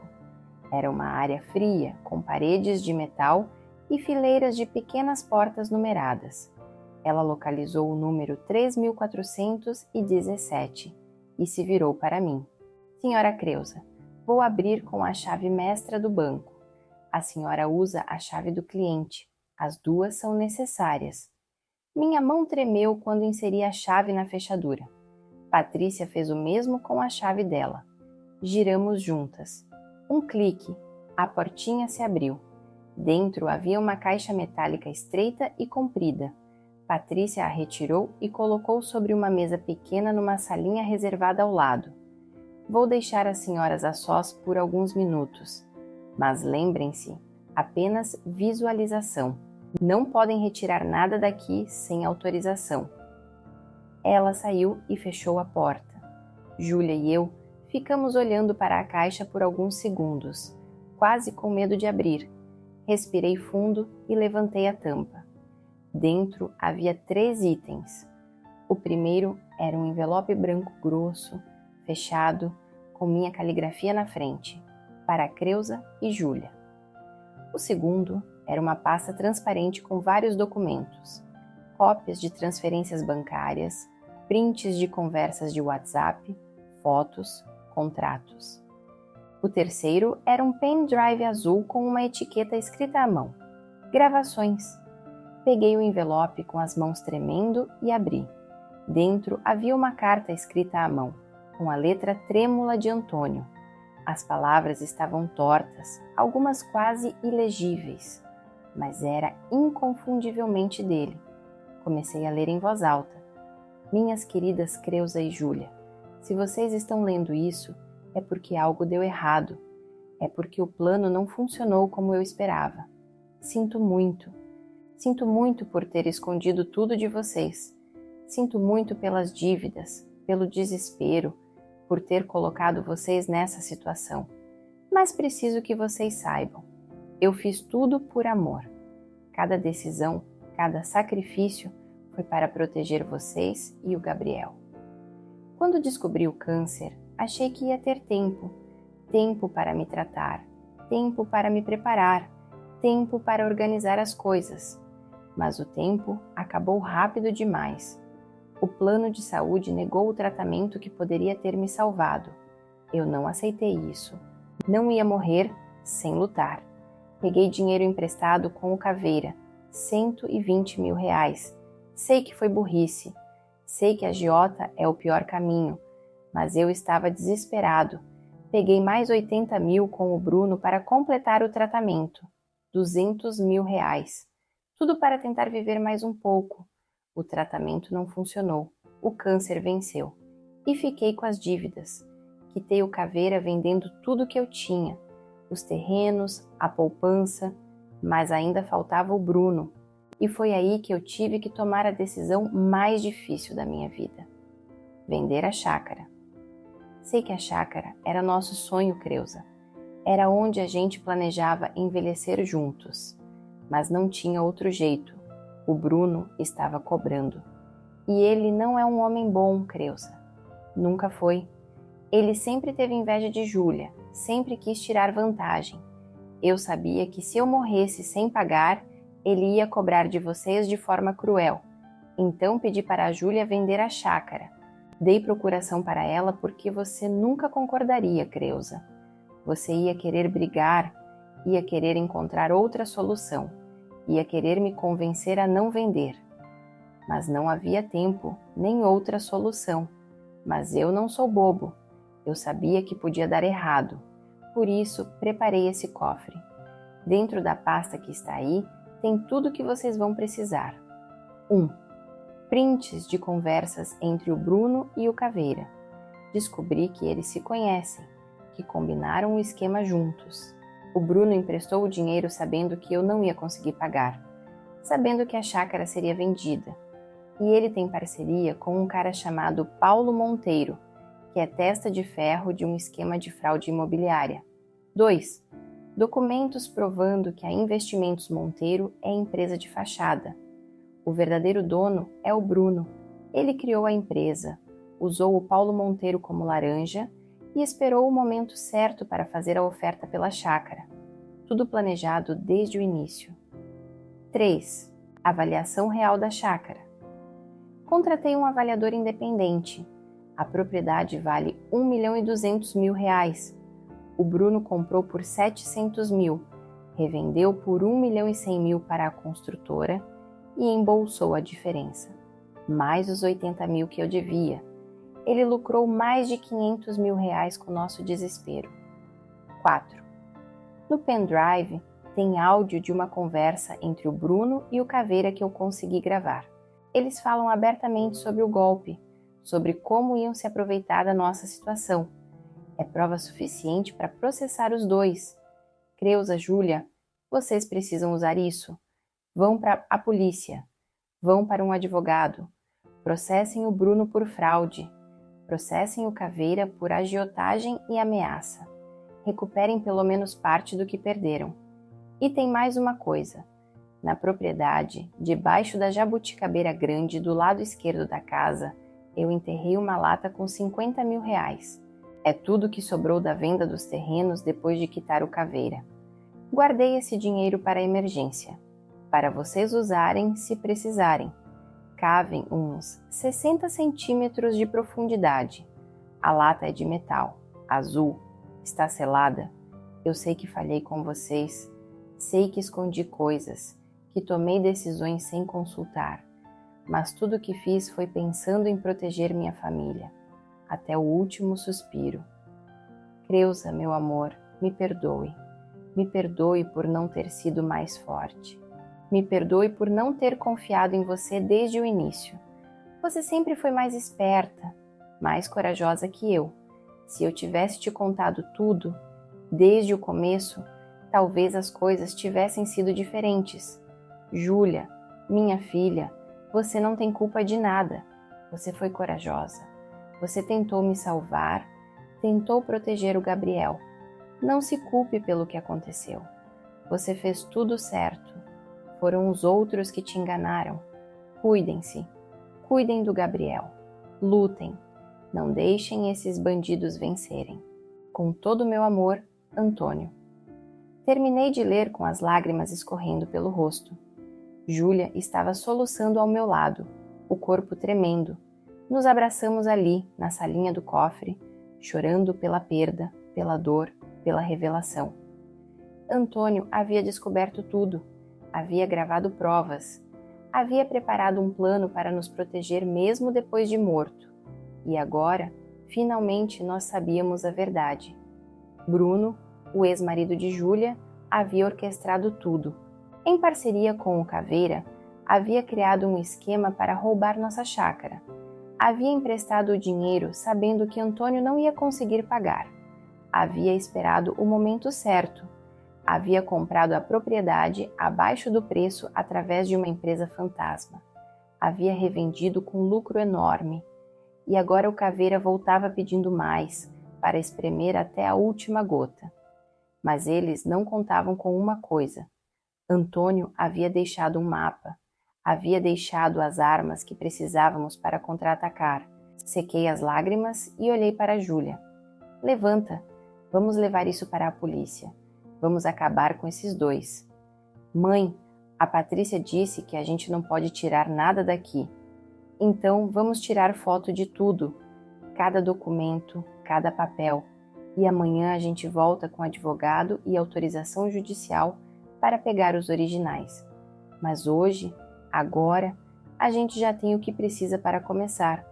Passamos os próximos 20 minutos fotografando cada página, cada conversa, cada documento. O pendrive ficaria no cofre por enquanto, mas sabíamos o que tinha nele. Quando terminamos, guardamos tudo de volta na caixa. Patrícia retornou. Conseguiram o que precisavam? Conseguimos, respondi, a voz firme. Muito obrigada, Patrícia. A senhora nos salvou. Espero que consigam resolver a situação, senhora Creusa. O senhor Antônio era um bom homem. Não merecia passar por isso. Saímos do banco às 18h32. A noite já havia caído sobre o Rio de Janeiro. As ruas estavam movimentadas, o trânsito pesado. Mas eu não sentia mais medo. Sentia raiva. Raiva do Bruno, raiva do Caveira, raiva de todos que acharam que podiam se aproveitar da nossa dor. Júlia, amanhã cedo a gente vai num advogado. Um bom. Vamos processar o Bruno por fraude, estelionato, formação de quadrilha. Vamos processar o Caveira por agiotagem, ameaça, extorsão. E vamos à chácara pegar aquele dinheiro que seu pai enterrou. Mãe, mas a chácara foi vendida. Como a gente vai entrar lá? Vamos entrar. E se alguém tentar impedir, mostramos as provas que temos. Mostramos que a venda foi fraudulenta, que temos direito àquele dinheiro que seu pai deixou para nós. Júlia segurou minha mão. Mãe, eu estou com medo. E se o Caveira descobrir? E se o Bruno? Deixa eles descobrirem, cortei. Deixa eles saberem que não estamos mais no escuro, que sabemos de tudo e que vamos lutar. Naquela noite voltamos para casa com um peso nos ombros, mas também com esperança. Antônio havia nos dado as armas. Agora era nossa vez de usá-las. A guerra estava apenas começando. Não dormi naquela noite. Fiquei na cozinha até às 3h, relendo as fotos dos documentos no celular, montando mentalmente o caso que apresentaríamos ao advogado. Cada conversa entre Bruno e o Caveira era uma peça do quebra-cabeça. Cada transferência bancária era uma prova de conspiração. Cada documento da empresa fantasma era um prego no caixão deles. Às 7h, liguei para o Dr. Renato Fonseca, um advogado criminalista que havia representado uma amiga minha anos atrás num caso de herança. Expliquei a situação rapidamente, sem entrar em muitos detalhes por telefone. Ele me deu horário para as 10h em seu escritório na Tijuca. Às 8h, Júlia chegou em casa. Tinha os olhos vermelhos, mas o rosto determinado. Mãe, trouxe o Gabriel de volta da casa da minha ex-sogra. Ele está no carro. Achei melhor não deixar ele lá mais tempo. Não confio mais em ninguém da família do Bruno. Fez bem. Vamos levar ele junto. Não quero que fique sozinho em lugar nenhum enquanto isso não se resolver. Gabriel entrou na sala, uma criança bonita de 9 anos. Cabelo castanho cacheado igual ao do pai, mas com os olhos verdes da mãe. Ele me abraçou forte. Vó, cadê o vovô? Mamãe disse que ele virou estrelinha. Segurei as lágrimas.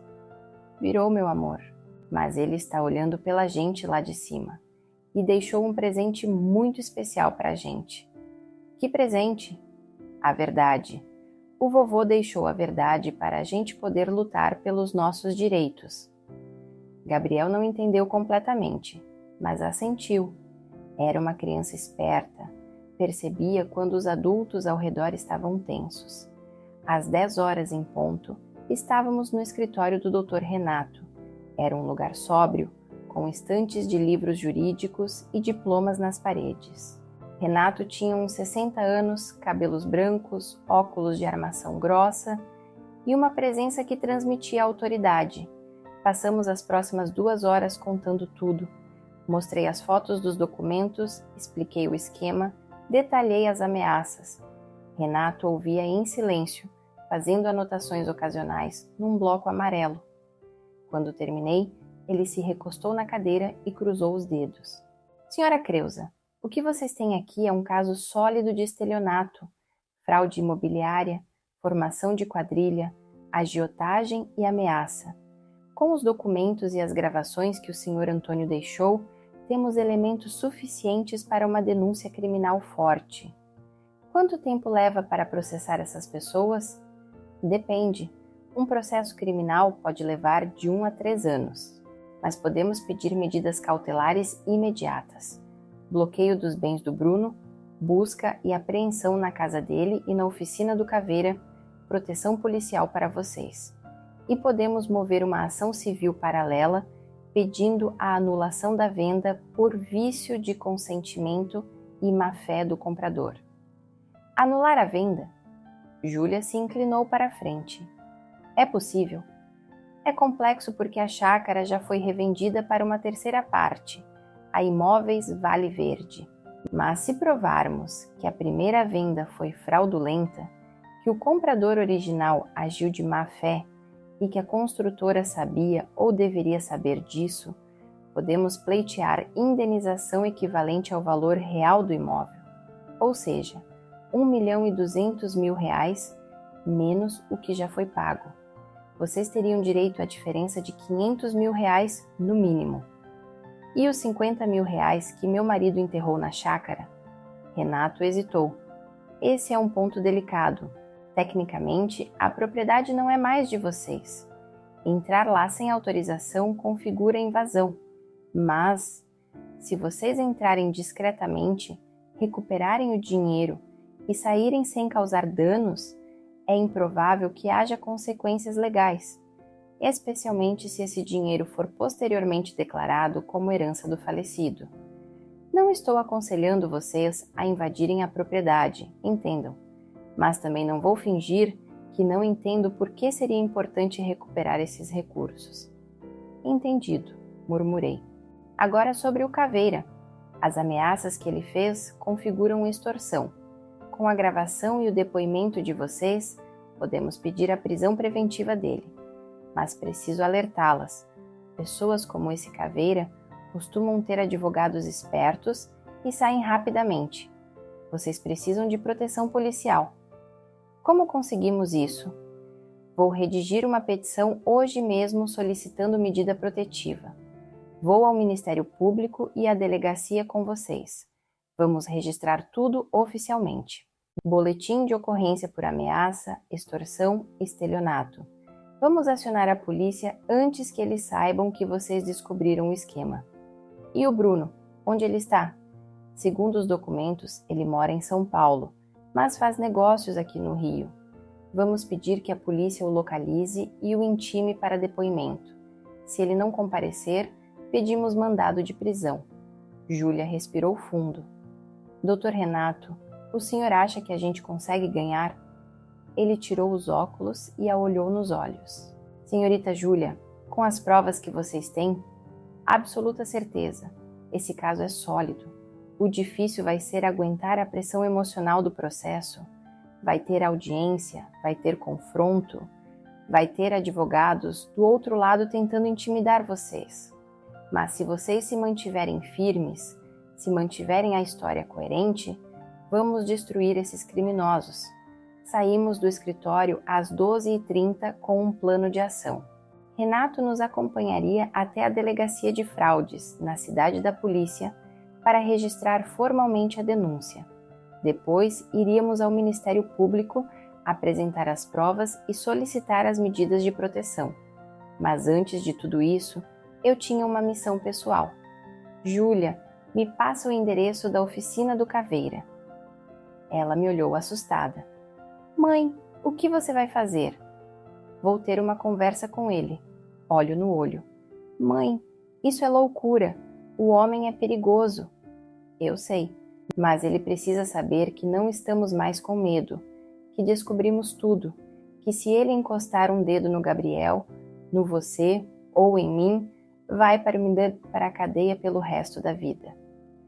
Mas mãe, Júlia, confia em mim, não vou fazer nada estúpido, só vou deixar claro para ele que o jogo mudou.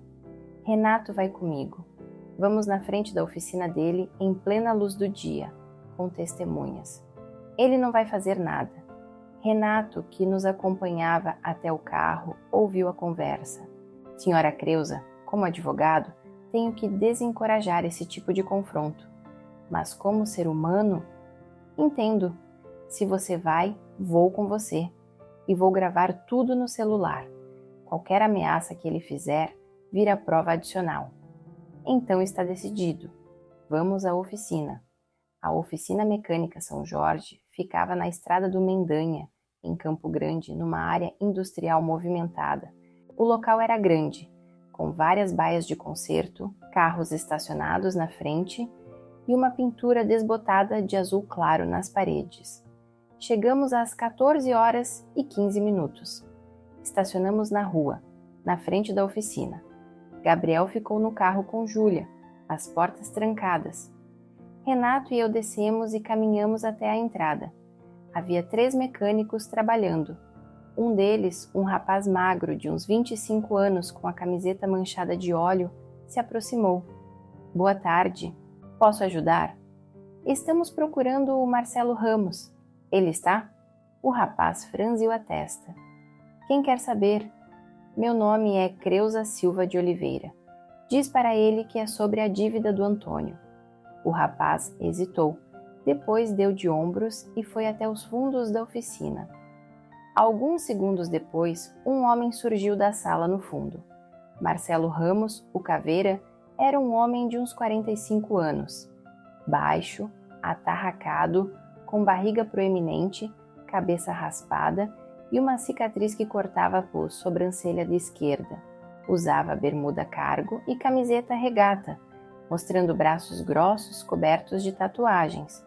Tinha um cigarro apagado pendurado no canto da boca e uma expressão de quem não era facilmente intimidado. Ele me olhou de cima a baixo, depois olhou para Renato. Você é a viúva do Antônio? A voz era rouca, arrastada. Sou. E esse é meu advogado, Dr. Renato Fonseca. Caveira deu uma risada curta, sem humor. Advogado? Que chique. O Antônio quitou a dívida dele comigo, senhora. Não tem mais o que discutir. Não é sobre a dívida quitada, respondi mantendo a voz firme. É sobre os 50 mil reais que você está exigindo da minha filha. Sobre as ameaças que você fez ao meu neto. O sorriso dele desapareceu. Ele deu 2 passos na minha direção. Renato imediatamente se posicionou entre nós, o celular levantado gravando. Cuidado com o que você fala, senhora. Não fiz ameaça nenhuma. Fez sim. Ligou para minha filha, disse que a dívida não estava totalmente quitada, que faltavam 50 mil. Perguntou onde meu neto estuda. Isso é ameaça, senhor Ramos. Isso é extorsão. Caveira cuspiu no chão. Prova? Cadê a prova? Tenho as gravações das ligações, tenho testemunhas. E tenho mais. Tenho provas de que você fez esquema com o Bruno Santos, ex-marido da minha filha, para fraudar a venda da nossa chácara. Sei que vocês planejaram tudo desde o início, que o empréstimo do Bruno não foi coincidência, que a Investimentos Monteiro é empresa de fachada criada por ele, que você recebeu parte do lucro dessa fraude. O rosto de Caveira ficou vermelho. Ele avançou mais um passo, mas Renato estendeu o braço. Não se aproxime, Sr. Ramos. Estou gravando tudo. Qualquer agressão será documentada. Seu advogadozinho de quinta categoria. Caveira rosnou. Você não sabe com quem está se metendo. Sei. Sim. Renato manteve a voz calma. Estou me metendo com um agiota criminoso, que opera ilegalmente, que ameaça famílias e que em breve estará respondendo na justiça. Meu escritório já protocolou denúncia hoje pela manhã. A polícia já tem conhecimento de suas atividades. E se qualquer coisa acontecer com a senhora Creuza, com a filha dela ou com o neto dela, você será o primeiro a ser investigado. Caveira ficou em silêncio, os olhos passando de mim para Renato, calculando. Podia ver a raiva contida, mas também a percepção de que a situação havia mudado. Não éramos mais vítimas assustadas. Éramos adversárias armadas com informação e respaldo legal. O Antônio quitou a dívida dele comigo. Ele repetiu, a voz mais baixa agora. Não tenho mais nada a ver com vocês. Então confirme isso oficialmente. Respondi, na frente do meu advogado. Diga que a dívida está inteiramente quitada, que não há saldo devedor e que não vai mais entrar em contato com minha família. Não preciso confirmar porra nenhuma. O recibo que dei pro Antônio já diz isso. Mas você ligou para minha filha dizendo que o recibo não valia nada. Então qual é, Sr. Ramos? O recibo vale ou não vale? Ele cuspiu novamente no chão, o olhar fugindo do meu. A dívida do Antônio está quitada. Ponto final. Não vou mais ligar para ninguém. Tá satisfeita? Quase. Falta você admitir que fez esquema com o Bruno. Não fiz esquema nenhum com ninguém. E se você disser isso na rua, eu processo você por calúnia. Processo então. Dei de ombros. Tenho as conversas de WhatsApp entre vocês dois. Tenho as transferências bancárias. Tenho áudio de vocês combinando o golpe. Pode processar à vontade. Vai ser mais uma acusação para adicionar no processo criminal que já está correndo. Caveira ficou pálido. Pela primeira vez, vi medo nos olhos dele. Não medo de mim, mas medo das consequências. Medo de ter sido descoberto. Medo de ter deixado rastros. Não sei do que você está falando. Sabe sim. E o Bruno também sabe. E quando a polícia chegar, vocês dois vão ter que explicar tudo direitinho. Como planejaram, como executaram, como dividiram o lucro. Vai ser interessante ver quem entrega quem primeiro. Ele respirou fundo, os punhos cerrados. Por um momento, achei que ia explodir, que ia partir para cima de mim. Mas então ele recuou, balançando a cabeça. Sai daqui, sai da minha oficina e não volta mais. Não precisa me pedir 2 vezes. Mas lembra bem do que eu disse. Encosta um dedo na minha família e você vai conhecer o verdadeiro significado de consequências. Virei as costas e caminhei até o carro, Renato ao meu lado. Podia sentir o olhar de Caveira queimando minhas costas, mas não me virei. Entrei no carro, fechei a porta e só então deixei o corpo tremer. Mãe, você está louca! Júlia gritou, os olhos arregalados. Ele podia ter te atacado. Não ia. Ele é valentão quando está no controle, mas quando percebe que perdeu a vantagem, vira covarde. E agora ele sabe que não temos mais medo dele. Renato guardou o celular, o rosto sério. Senhora Creuza, você tem coragem. Respeito isso. E conseguimos o que queríamos. Ele admitiu na gravação que a dívida está quitada. Isso invalida qualquer tentativa futura de cobrança. E a reação dele quando você mencionou o Bruno foi reveladora. Ele não negou com convicção, hesitou. Isso pode ser usado contra ele. E agora? Agora, vamos à delegacia de fraudes. Registramos tudo e deixamos a polícia trabalhar. E vocês? Ele olhou para mim e para Júlia. Ficam longe desses homens. Não respondem ligações. Não atendem mensagens. Não se aproximam. A partir de agora, todo contato passa por mim. Fomos direto para a cidade da polícia. A delegacia de fraudes ficava num prédio cinza dentro do complexo policial.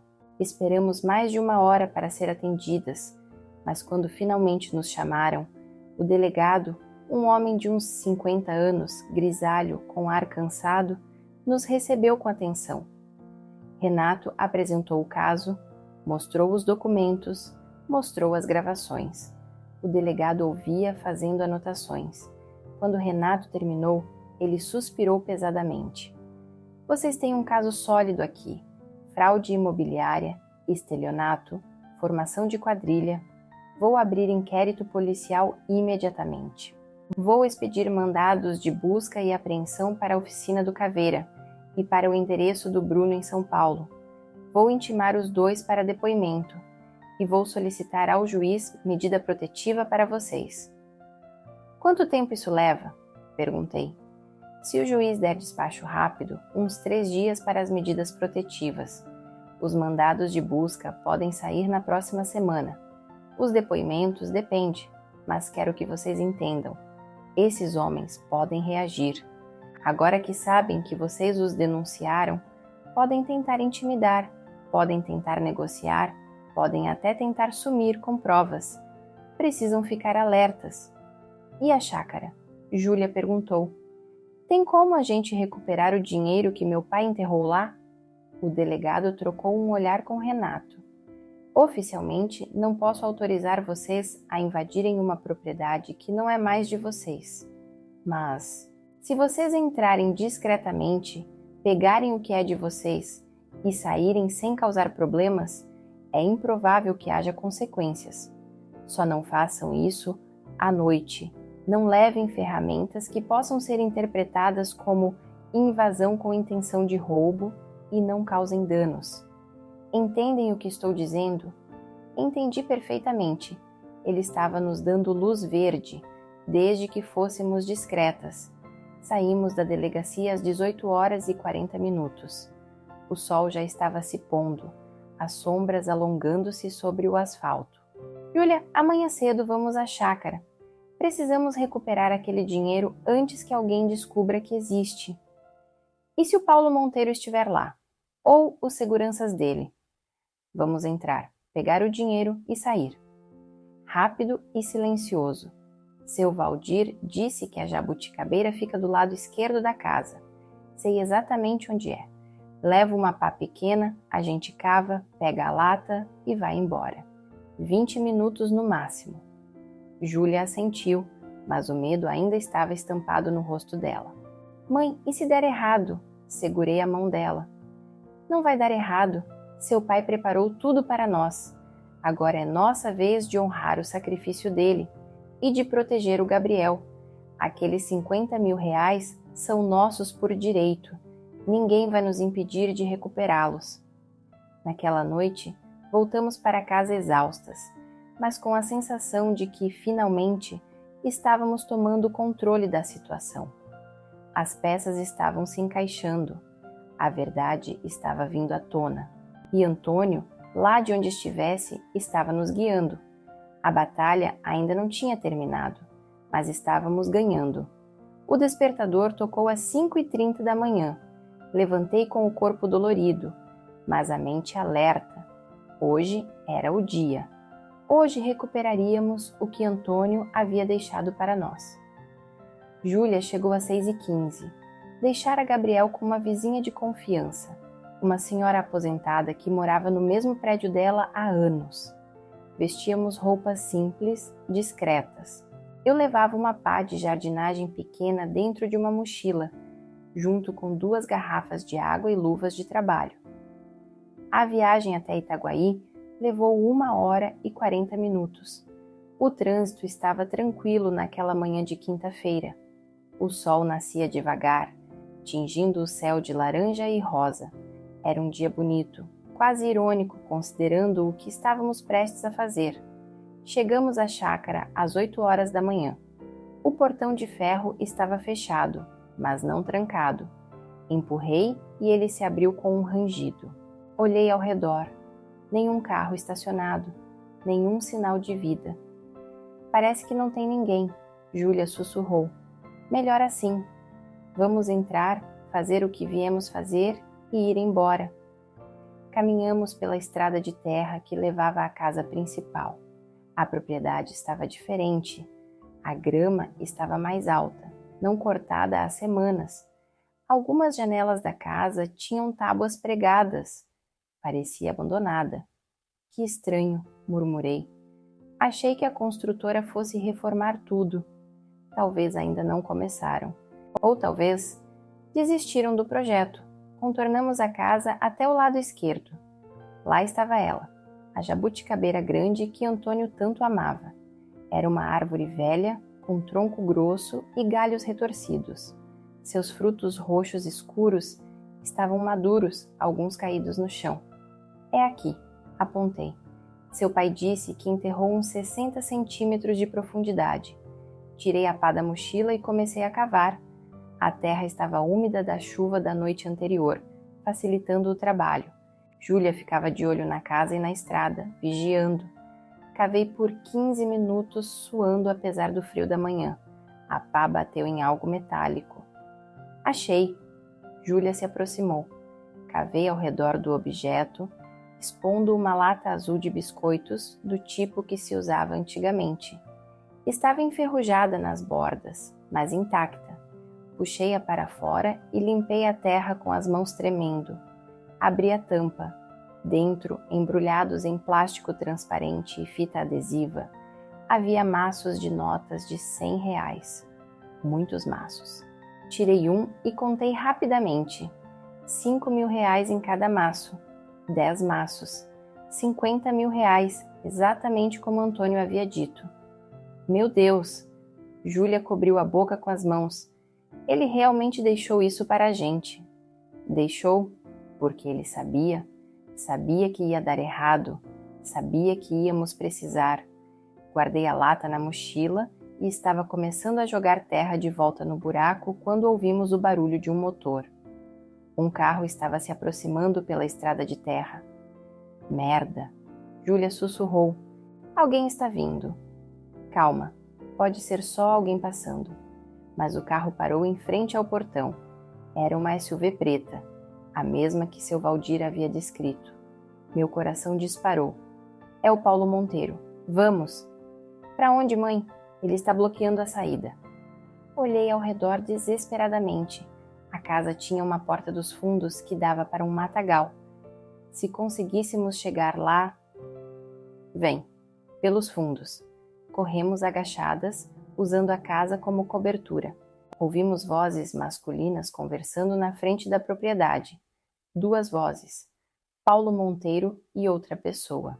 Chegamos à porta dos fundos. Estava trancada. Droga! Júlia experimentou uma janela lateral.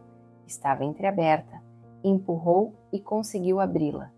Era pequena, mas dava para passar. Entra. Entramos pela janela e nos vimos numa lavanderia abandonada. Cheiro de mofo e madeira velha. Caminhamos silenciosamente até a sala principal. As vozes ficaram mais altas. Os homens estavam entrando na casa. Eu te falei que esse lugar não serve para nada. Era a voz de Paulo Monteiro, jovem, irritada. A construtora desistiu porque tem problema de água, problema de solo. Perdemos tempo com essa porcaria. Mas você embolsou uma grana boa, não embolsou? A segunda voz era mais velha, arrastada. Uma voz que eu conhecia. Bruno. Júlia me olhou, os olhos arregalados em choque. Era o ex-marido dela. Ele estava ali, na nossa chácara, conversando com Paulo Monteiro. Embolsei, sim. Paulo respondeu. Mas agora a gente tem um problema maior. A viúva e a filha foram à polícia. O Caveira me ligou ontem. Disse que a velha apareceu na oficina dele com o advogado, fazendo ameaças. Ameaças? Bruno riu, sem humor. Aquela mulher não tem coragem de nada. Pois ela teve. E o pior, parece que descobriram o esquema. Sabem sobre a empresa fantasma, sabem sobre a fraude. O Caveira tá cagando nas calças falando em entregar todo mundo para salvar a própria pele. Aquele filho da puta sempre foi fraco. Bruno cuspiu. A gente devia ter feito isso sem ele. Tarde demais. O estrago está feito. A polícia vai investigar. E se acharem as conversas, se acharem as transferências, não vão achar nada. Eu apaguei tudo. Você apagou? Apaguei. Mas e o Antônio? Aquele velho era esperto. E se ele deixou provas? Houve um silêncio. Júlia segurou minha mão com força. Estávamos a poucos metros deles, escondidas atrás de uma parede, ouvindo tudo. O Antônio está morto, Bruno finalmente disse. E morto não fala. Mas a filha dele pode falar. E a viúva? Elas sabem de alguma coisa. Senão não teriam ido à polícia. Então a gente resolve isso. Do nosso jeito. Que jeito? Você acha que eu deixei a Júlia durante 2 anos sem ficar de olho nela? Eu sei onde ela mora, sei onde o moleque estuda. A gente dá um susto nela. Faz ela entender que não é inteligente mexer com a gente. Senti o sangue ferver. Aquele monstro estava falando em ameaçar Gabriel. Meu neto. Uma criança de 9 anos. Bruno, isso é loucura. Paulo protestou. Ameaçar uma criança? Já não está ruim o suficiente? Não é ameaçar, é mandar um recado. A gente não encosta neles. Só deixa claro que seria uma pena se algo acontecesse. Entende? Júlia estava chorando silenciosamente ao meu lado. Peguei o celular e comecei a gravar. Cada palavra, cada ameaça, tudo. Eu não sei, cara. Paulo hesitou. Isso pode dar muito errado. Relaxa, a gente faz discreto, manda alguém, um aviso, só isso. Elas vão entender e vão retirar a denúncia. Simples. E o Caveira? O Caveira que se dane. Se ele entregar a gente entrega ele de volta. Tem provas contra ele também. Agiotagem, ameaça, tudo. Ele vai preso junto. E a grana que a gente tirou da venda, tá segura? Tá. Dividi em 3 contas diferentes. Offshore. Ninguém vai rastrear. Espero que você esteja certo. Eu sempre estou certo. Agora vamos sair daqui. Esse lugar me dá arrepios. E tenho que resolver umas coisas em São Paulo ainda hoje. Os passos deles se afastaram. Ouvimos a porta da frente se abrir e fechar. O motor da SUV ligou. O barulho foi diminuindo até desaparecer completamente. Ficamos ali, imóveis, por mais 5 minutos. Quando tive certeza de que eles haviam ido embora, me levantei com as pernas bambas.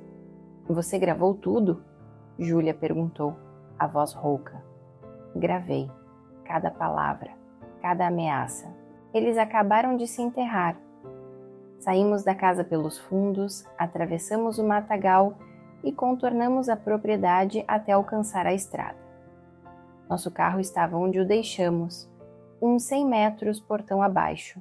Entramos e saímos dali o mais rápido possível. Durante o caminho de volta para o Rio, liguei para Renato. Doutor, conseguimos o dinheiro. E conseguimos mais. Uma gravação do Bruno e do Paulo Monteiro confessando o esquema e planejando ameaçar minha família. Eles falaram sobre dinheiro em contas offshore, sobre apagar provas, sobre mandar um recado para o meu neto. Senhores Deus, Renato sussurrou. Vocês têm tudo o que a gente precisa. Vou entrar em contato imediatamente com o delegado. Essa gravação muda tudo. Com confissão explícita de fraude e ameaça, eles podem ser presos preventivamente. Onde vocês estão agora? Voltando para o Rio. Chegamos em 1 hora. Venham direto para o meu escritório. Vamos ao delegado juntos.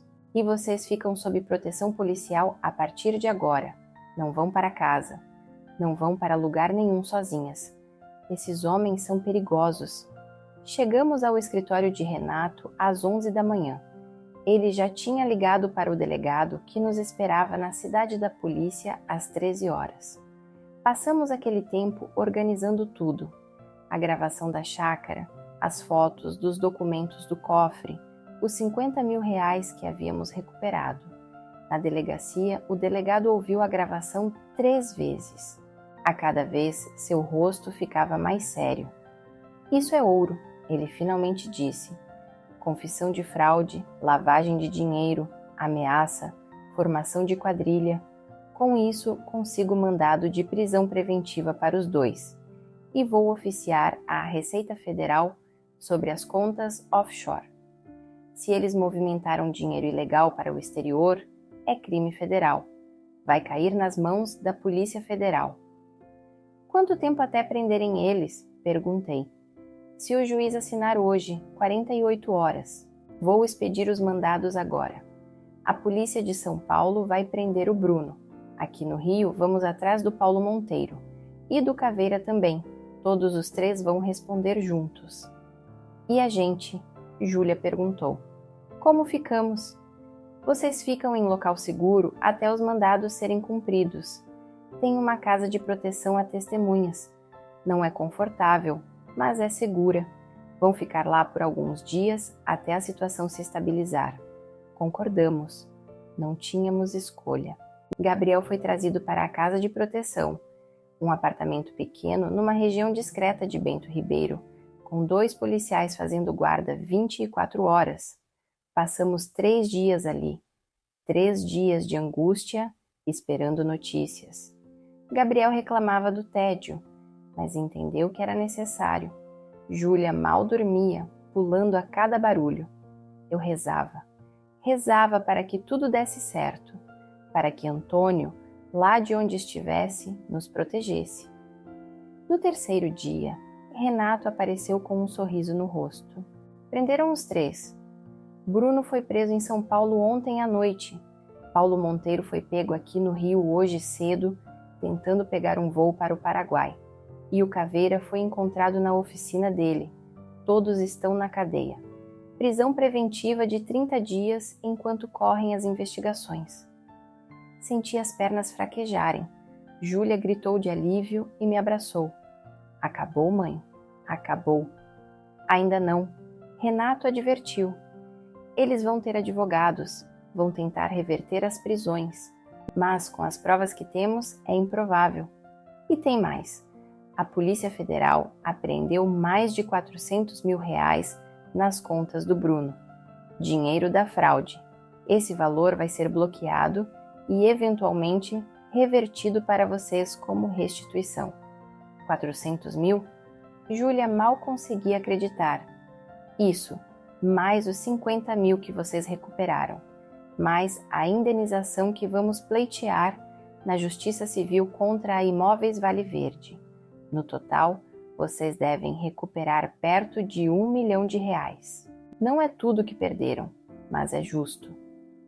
Voltamos para casa uma semana depois, quando o juiz manteve as prisões preventivas e os 3 foram indiciados formalmente. Bruno, Paulo Monteiro e Caveira enfrentariam julgamento por estelionato, fraude, formação de quadrilha, ameaça e lavagem de dinheiro. O processo seria longo. Renato nos avisou que poderia levar de 2 a 3 anos até uma condenação definitiva, mas não importava. O importante é que estávamos seguras.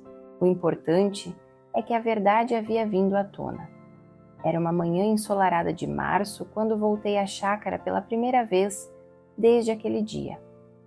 A Imóveis Vale Verde, após longas negociações com nossos advogados, concordou em nos vender de volta uma pequena casa rural de 2 hectares dentro da propriedade original, por um valor simbólico de R$ 100 mil como forma de acordo extrajudicial para encerrar a disputa. Não era a chácara inteira, não era tudo o que Antônio havia sonhado, mas era um recomeço. Júlia estava comigo. Gabriel corria pelo terreno, explorando, rindo. Ele não entendia completamente tudo o que tinha acontecido, mas sabia que o avô havia feito algo heróico para protegê-los. Mãe, vamos plantar uma jabuticabeira aqui. Júlia apontou para um cantinho ensolarado, em homenagem ao papai. Vamos, e vamos colocar uma placa, com o nome dele. Ficamos ali por horas, planejando, sonhando. O dinheiro recuperado estava sendo usado com sabedoria, parte investida, parte guardada para a educação de Gabriel, parte usada para reformar a casa rural. Bruno, Paulo Monteiro e Caveira aguardavam julgamento. Seus advogados tentaram acordo, ofereceram delações, mas o Ministério Público foi inflexível. Queriam condenação máxima. E eu estava em paz. Não uma paz completa. A dor da perda de Antônio ainda era fresca, ainda doía. Mas era uma paz de quem lutou, de quem honrou a memória de quem amava, de quem protegeu sua família. Antônio havia se sacrificado, havia contraído dívidas terríveis tentando se salvar e nos proteger. Havia planejado cada passo, até mesmo sua morte, para garantir que ficássemos bem. E nós honramos esse sacrifício, lutamos, vencemos. Sentei sob a sombra de uma árvore e olhei para o céu. Onde quer que estivesse, Antônio estava orgulhoso. Eu podia sentir. Obrigada, sussurrei para o vento. Obrigada por tudo, por ter nos amado tanto, por ter nos protegido até o fim e por ter nos dado as ferramentas para continuar lutando, mesmo depois que você se foi. O vento balançou as folhas e por um momento, apenas um momento, senti como se ele estivesse ali comigo, sorrindo. A verdade sempre vem à tona. As consequências sempre alcançam aqueles que agem com má fé. E o amor verdadeiro, sacrificial, incondicional, nunca morre. Ele se transforma em força, em coragem, em legado. Antônio não venceu o câncer, mas venceu os bandidos que tentaram destruir sua família. E isso, no final, era tudo o que importava. Se essa história te emocionou, inscreva-se no canal, ative o sininho das notificações e clique para assistir o próximo vídeo. Até lá!